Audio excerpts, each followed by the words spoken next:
Baik, Assalamualaikum warahmatullahi wabarakatuh. Sebelumnya, perkenalkan nama saya Diana Safitri dengan NPM 2457051007.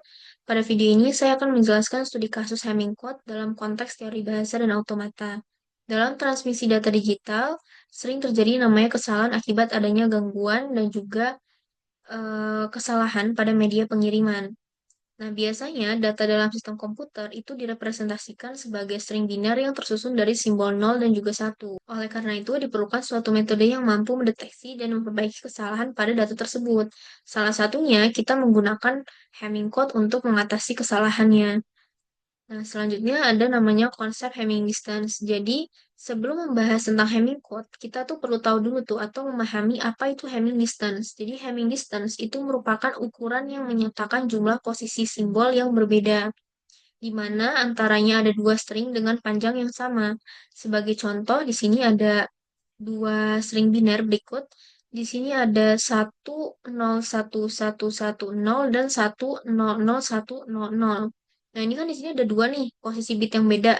Nah, sehingga kita bisa bilang bahwa Hamming distance-nya itu ada dua. Nah, konsep ini itu digunakan untuk mengetahui pada data tersebut apakah terjadi kesalahan atau mungkin memang data tersebut itu benar adanya. Nah, kita langsung aja ke studi kasusnya.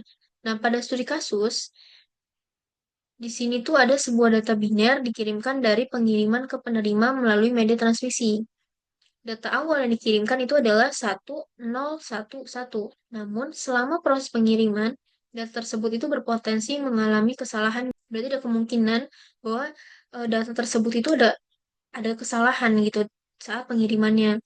Nah, makanya kita melakukan yang namanya Hamming code tadi, supaya kita bisa tahu nih kira-kira mana yang salah dan apa yang harus diperbaiki. Nah, dengan cara menerapkan Hamming code, kita pakai Hamming code yang 7/4, di mana Hamming code ini tuh digunakan untuk membenarkan kesalahan tersebut atau mengetahui kesalahan mana yang kira-kira bisa diperbaiki. Nah, kode ini itu menggunakan 4 bit data dan juga 3 bit paritas, sehingga total panjang kode ini menjadi 7 bit.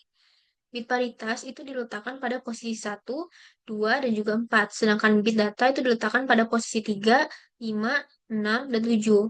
Nah, dengan susunan tersebut, Hamming code itu mampu membantu proses deteksi dan juga koreksi kesalahan satu bit. Nah, selanjutnya ada perhitungan bit paritas. Jadi, setiap bit paritas itu memiliki tugas untuk memeriksa beberapa posisi bit tertentu. Misal nih, bit paritas P1, itu memeriksa posisi 1, 3, 5, dan 7. Bit paritas P2 itu memeriksa posisi 2, 3, 6, dan 7. Bit paritas P4 itu memeriksa posisi 4, 5, 6, 7. Nah, setelah kita ngelakuin nih perhitungan berdasarkan aturan paritas, maka bakal memperoleh kode si Hamming tadi gitu loh, kode Hamming yang akhirnya adalah 0110011 itu. Nah, kode kode inilah yang kemudian nanti dikirimkan melalui media transmisi. Nah, pada proses transmisi, misalnya terjadi kesalahan satu bit gitu ya. Data yang dikirimkannya itu misalnya tadi 0110011. Nah, namun data yang diterima itu berubah jadinya 0111011. Nah, dengan menggunakan si Hamming code tadi, penerima itu dapat mendeteksi nih posisi bit yang salah, kemudian melakukan koreksi, sehingga data itu dapat dikembalikan ke bentuk yang benar. Lalu apa sih kaitannya semua ini dengan teori bahasa dan automata? Jadi dalam teori bahasa dan automata, data biner itu dipandang sebagai string yang dibentuk dari alfabet 0 dan juga 1.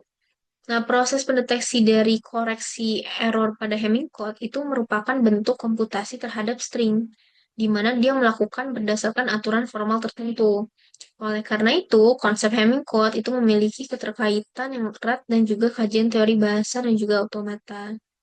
Jadi dapat disimpulkan bahwa Hamming code itu mampu mendeteksi dan juga memperbaiki kesalahan satu bit pada data biner.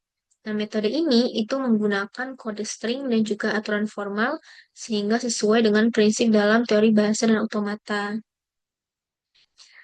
Baik, sekian penjelasan saya mengenai studi kasus Hamming code. Terima kasih atas perhatiannya. Maaf jika ada salah kata atau salah informasi. Saya ucapkan terima kasih. Wassalamualaikum warahmatullahi wabarakatuh.